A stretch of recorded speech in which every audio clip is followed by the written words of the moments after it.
So Maestro, welcome to the National Critics' Choice Online News. Please tell us what is your key secret in perfecting your technique? Actually, to perfect the technique, there are many aspects of it. It's not only the matter of fast fingers, how some people think. It's a matter of all the colors on the piano and the approach to the keyboard.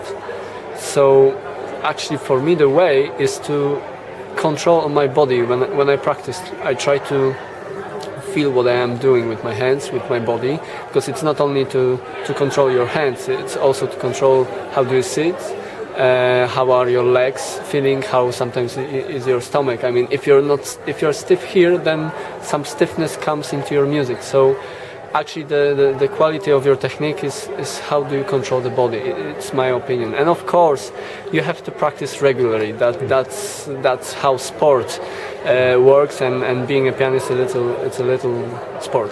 So how often is your practice routine like? How many hours do you do that? Actually, it depends, of course, on the program I have to prepare. It depends how many pieces do I play. If you really prepare for something important, I usually practice like 5 hours. That's maximum. Some people practice 8, but I had never had time for that. But usually I start 1 hour or 2 hours with some more technical pieces like Prelude and Fugues of Bach and Etudes, and then I have the rest of time to practice the rest of repertoire.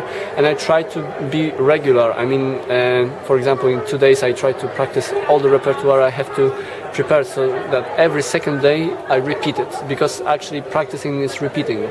So for me it's not good to concentrate 5 days on one thing and next 5 days on the second thing, because then you lose it. It's better to do piece by piece every second day for me. So what convinced you to take this path to become a pianist, a world-class pianist today in Poland? The decision came when I was 15 years old.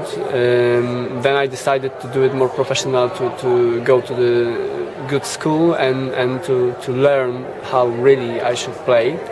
And actually the rest of it was following this decision. So it came because I tried many types of music. Of course, I felt I cannot live without music. And then I tried many types of music, and I felt that the classical music is the one that attracts me the most, that can give me the most. Actually, I think that if you play some other types, you can be bored after some time. If you play classical music, you have such a large repertoire, so many possibilities, so it's hard to be tired of it.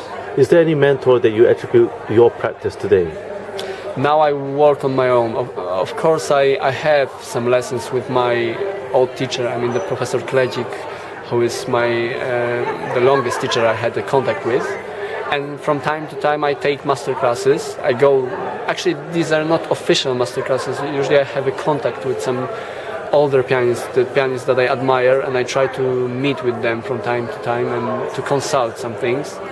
But now I feel I'm the pianist on my own. I have to be. What would be the 3 key advice for aspiring pianists to be professional, or they want to turn professional? Or what would be the 3 key advice you would give to them? I would give them to make their decisions quick. I mean, you have to really think about your future and never leave the things on the next year, on the second year. When somebody feels that he's in the point that doesn't give him the fast development, he should change this place or change something. I mean, the environment. Never allow yourself to stay in the point that you feel you're not developing. What's next for you?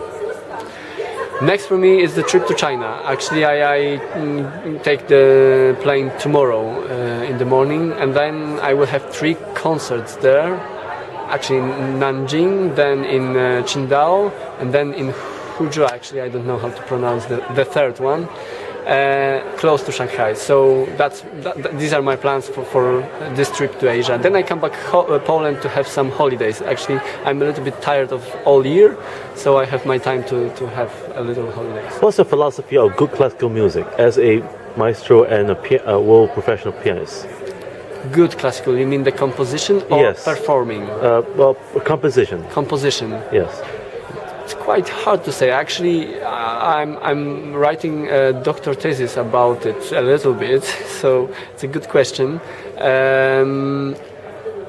Many people admire the compositions that give them actually the pleasure, but sometimes this pleasure comes not only because the composition is very good, but because it's known. So the music is the mother of taste, and it's really hard to say what is good and what is bad. Everybody makes his own decisions, and it's a matter of taste. I mean, it's really hard to say. Of course, sometimes you can tell that this is composed badly because the pressure comes not very good. If actually the music is the mother of keeping people attention, so there in music should be some pressure, something that you can keep the people with. So if you feel that the music doesn't have it, and I don't mean that the music has to be fast. It can be a very slowly but very romantic piece that really keeps the attention. So if you feel as a performer that it doesn't keep you, or if you feel as a listener that it doesn't keep you, then it's a bad piece, but it's a bad piece for you. You cannot tell that somebody else should feel like that the same. So there's nothing one